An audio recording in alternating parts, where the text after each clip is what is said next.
My daughter, 17, asked me if we could go to Orange County to see Wicked for her birthday in March. I wasn't really comfortable with us going alone, but I didn't want to tell her, so I said we should ask my husband. I was assuming he'd say no, but he said yes and gave her a very generous budget. I asked her again if we could make this a family trip, but she insisted that she didn't want to go on a family vacation and she wanted it to be just me and her. I told her that I don't want to drive there, so she found plane tickets. Then I started shutting down hotel and Airbnbs that she sent me because they were too expensive or didn't have a good rating or too far, but she found one that fit all of my requirements. She even had a rental car set up and was ready to buy tickets to the show. I didn't see any way out of this, so I told her we were going to make it a family vacation. She kept saying she didn't want to make it a family vacation and got mad when I said it was non-negotiable. I told her we'd still get to do what she wants, but she said she can't trust that when we've already lied to her and showed her that we don't care what she wants. I told her I never lied to her because I never said yes to this trip, but she keeps saying I said yes. We tried to compromise by saying she can get her own room if we get an Airbnb and her own row in the car. We'd drive there if it was a family trip, but she kept saying that's not what she wanted and that it's not fair. I told her that we just went to Mexico for my oldest daughter's graduation and my youngest daughter's birthday, but she said that trip wasn't for them and that we were just looking for an excuse to go since we got them both presents and they each had a party and this would have been an exchange of a party or presents. Then my husband made a joke and said we could fly her down to the East Coast by herself and she could watch as many plays as she wants with her aunt there. Nobody likes that aunt, so he knew she'd say no, and she started crying and locked herself in her room. Around an hour later she texted me that she was sleeping at her grandparents' house and told me and my husband not to talk to her. I texted her back and said that she was acting like a brat and that she can't get everything that she wants. Then my mother-in-law called and yelled at me and my husband for lying to her, then teasing her when she was already upset about it. You're the idiot. 100%. You gave her a list of hoops to jump through and when she did everything you asked you pulled a bait and switch on her and then mocked her when she called you out on it. Then you offered to send her to an aunt she supposedly doesn't like. For her birthday she wanted to spend time with you specifically. That is what was going to give her joy, and instead of that you just told your child how much she doesn't matter to you and then mocked her for being hurt. You lied and teased her. Your mother-in-law is spot on. If you didn't want to go in the first place, telling her no at the start was the only right way to do this. Instead, you just kept coming up with excuse after excuse that she reasonably was able to find solutions for. You and your husband owe her a serious apology. Why don't you come up with reasonable solutions instead? Offer to send her and a friend or something to fly out and stay somewhere. You missed an amazing opportunity with your daughter. These moments are fleeting. It won't be long until she's grown and gone, and you missed a chance for an amazing experience and memory because you're afraid. Instead of communicating with her, you played childish games by making her ask her dad, who you hadn't communicated with, so you'd both be on the same page. After all her work planning the trip, you just repeatedly shut her down. Then belittled her. She doesn't sound like a brat, she sounds frustrated and hurt, and rightly so in my opinion. You're the one that sounds like a childish brat. What a shame that your fears are standing in the way of a great outing with your daughter. Instead of that memory, she will remember your dishonesty. Major fail on your part. I'm 35 and girlfriend is 30. We have been together for 5 years. She has made it known for the past at least 3 years that she wants to get married. I always tell her to wait and see, it'll happen one day. Last night I was out with a few buddies and got a little tipsy. While I was out we went on arcade machines for fun. I won a stupid plastic ring. In my tipsy state I was like, hey, you know what would be a great idea? If I pretended to propose to girlfriend with this. Cute buddies laughing and agreeing. I got home after midnight and woke my girlfriend up, shameful in itself I know, and told her to get out of bed quick in an urgent tone. She was worried and asking what's wrong. I told her to sit on the edge of the bed. I then went down on one knee and presented her with a plastic ring and asked, will you marry me, and then burst out laughing. I didn't quite get the reception I expected. She asked me angrily if I was for real and threw a pillow at me. She went into the bathroom and when I followed her in she was crying. I was still tipsy and couldn't stop laughing. Bad I know. She was crying and saying, "I can't believe you find this funny, you know how much it means to me to get married. You take that special moment away by getting on your knee as a joke." I stupidly ask her how does she know it's a joke. She said it better be with that ring. I told her she's right that it's a joke, but she's way over the top right now. I then get into bed and sleep. Today has been her crying off and on about me making a mockery of her and our relationship. I've said I'm sorry until I'm blue in the face. But a big part of me thinks she's also overreacting, and it's childish. The ironic thing is I do plan to propose to her for real soon. But damn, I feel like this is something she needs to get over, or am I just an idiot? You're the idiot. The second she burst into tears you should be feeling like an idiot. Not disregarding her feelings, making fun of her, and telling her to get over it. I would seriously be reconsidering my relationship with my SO if he completely disregarded my feelings on something I was really hurt about. Apologize, sincerely. Oh my god. Are you 12? Seriously, apologize. You're the idiot, you're lucky if she doesn't leave you. The fact you don't take proposing seriously and maturely is a prelude to you not taking a marriage seriously and maturely. You sound like you need to do some growing up with regards to empathy, and considering other people and their feelings. In my experience with all the partners I've dated over the years, 29, they hate when you wake them up drunk about anything. Trying to get lucky? You're the idiot. Disturbing their peace and waking them up to drunkenly talk about nonsense? You're the idiot. Pretending to propose?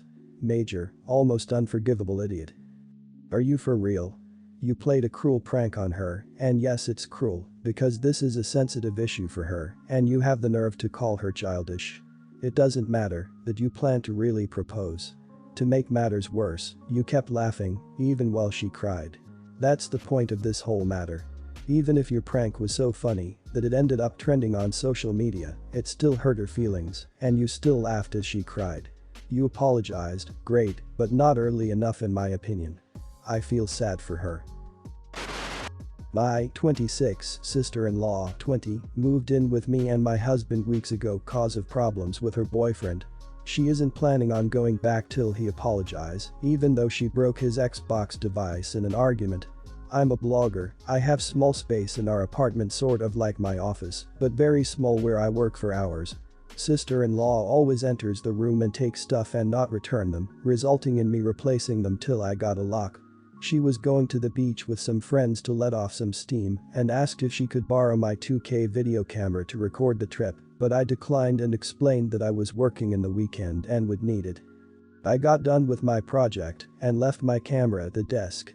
When I woke up the next day at 9 a.m. and had a shower then breakfast, I entered my office and didn't find my camera. I freaked out and my husband told me to calm down cause his sister took it with her to the beach. He assured me it was in safe hands, but I kept worrying about it and was upset by the fact she took it and he gave her the key. She got back at 7 p.m. and was pissed, talking about getting in fight with her boyfriend after seeing him with someone at the beach, and it ruined her day. She started crying loudly and cussing him out. I asked for my camera back, she said she didn't have it.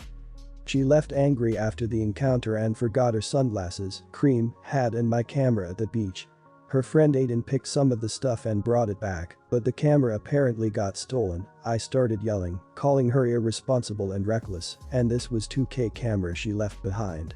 She started apologizing, then tried to blame it on her now ex-boyfriend for getting her into a fight with a girl he was with. I said I need the camera for my work and she had to replace it like yesterday. My husband got involved and said it wasn't her fault it got stolen and suggested I get a cheaper camera from Amazon for now till I can afford to buy a new one. I said, what? Why should I buy a replacement when it was his sister who lost it? She took it without permission and was responsible for whatever happened afterwards. He tried to make excuses for her being an emotional mess. I said I have no problem suing her. He asked if I was serious, and I said yes because I've worked hard to get this camera and my work's always been known to be of high quality, so for him to suggest a cheap cam from Amazon was offensive. He said he was just trying to help fix the problem, but I said he was just helping his sister avoid responsibility. Both him and his sister aren't speaking to me anymore, so suddenly claiming they're giving me time to calm down, where in fact they're cold shouldering me, making me feel guilty for saying that. I'm not sure if doing this will be morally the thing, since she's family as my husband says. Am I the idiot? Not the idiot. Sue her. File first thing Tuesday morning. If your husband isn't on board, tell him that he and his sister need to go until they're ready to apologize and make things right. If necessary, file a police report since she stole your camera by taking it without permission. She asked if she could borrow the camera and you told her no, and she did it anyway. Your husband enabled this violation of your boundaries by his sister and then tried to invalidate your feelings on it. I think you are well within your rights to demand that she leave immediately and say that she is no longer welcome in your house. It's probably also time to tell your husband that the two of you need counseling, and if he doesn't agree to go, then you should consult a divorce attorney. Not the idiot, but there's a bigger issue here. Much bigger. Your husband does not respect you and is willing to let his sister step all over you and your career. That is wrong.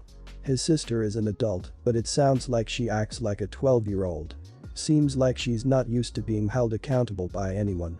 You're not the idiot for holding her accountable. And you deserve to have that camera replaced free of charge to you. Your sister-in-law is irresponsible, a liar, and a thief. She's lucky that you're not reporting the theft because that's grand larceny and borrowing without permission is stealing. Your husband and she seem to not understand that the camera was stolen twice. Honestly, I think your best bet to get your camera replaced is filing a claim with your homeowner's or renter's insurance. She's never gonna pay it, even if you get a judgment, and suing her or reporting the theft will likely break your marriage. Having said that though, I'm not sure how much you want to stay with someone who doesn't understand that a cheap camera off Amazon isn't a band-aid for a 2K camera, let alone one you use for work. Boyfriend and I are 22, been together 5 years.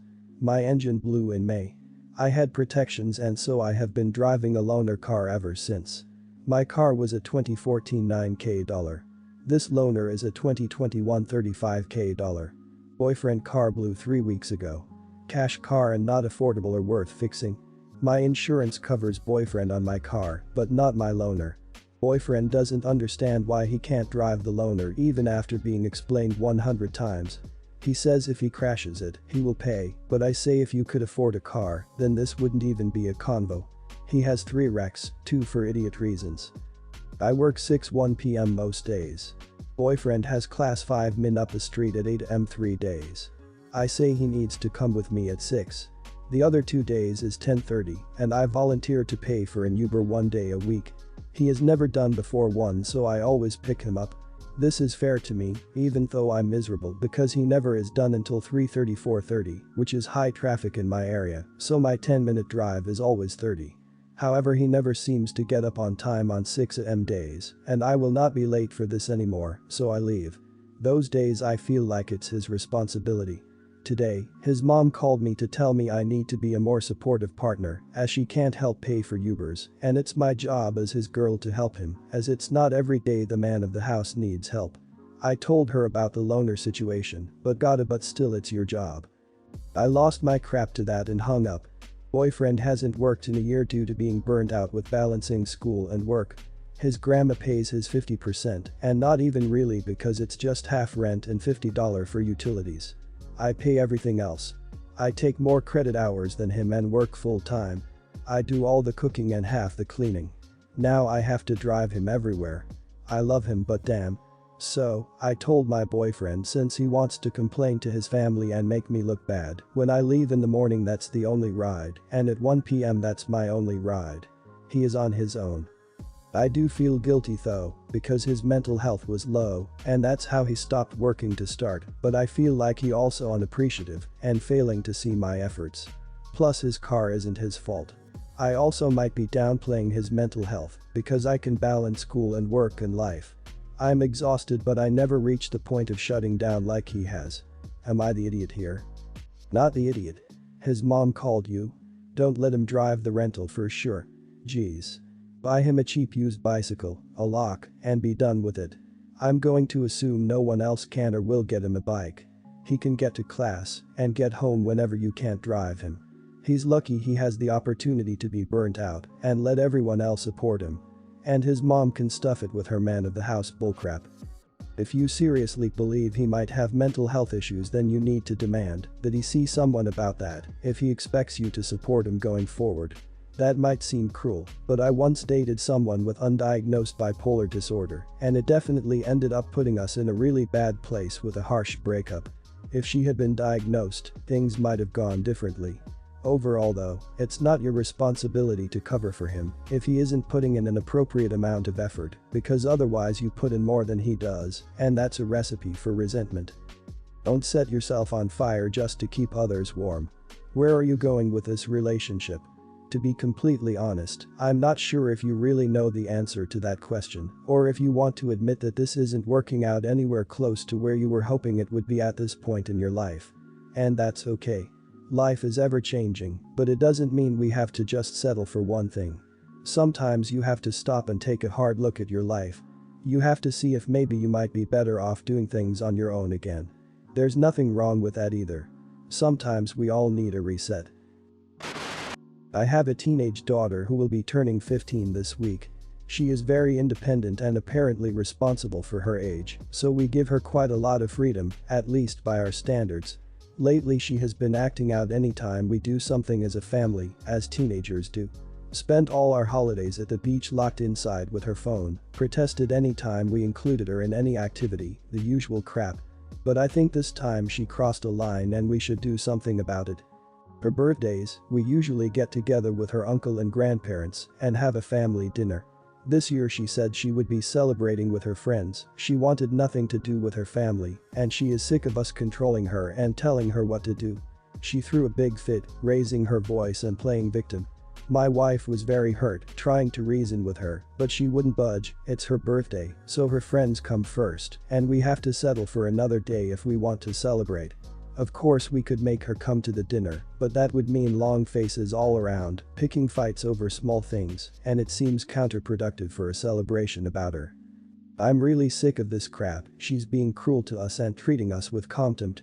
I say we completely skip her birthday just as she said she wants, but that also means no cake, no presents or money, no celebration of any kind. She's expecting some expensive presents and money from our relatives. But my wife says it would be going too far and she will remember it all her life. I said it's time she starts having some consequences for her actions and maybe she will learn something. But also I'm doubting if this would really accomplish anything and will just drive her farther from us. What do you think? You're the idiot. She should get to celebrate her birthday however she wants. She never said she wanted her birthday cancelled, she just doesn't want the dinner with extended family, which is perfectly reasonable.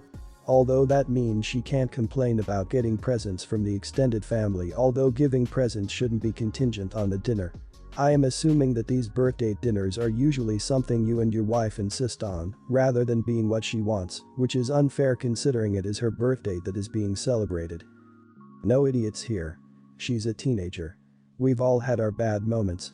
Don't go out of your way to throw her a party, but don't stop other people from gifting her things. If she wants to celebrate with relatives she can reach out to them or you. Try to be understanding as 15 is a very difficult age. It's possible her friends will ditch her and she'll be left all alone on her birthday. Remember you're her dad and whether she admits it or not, she needs you to look out for her. Everyone's the idiot here.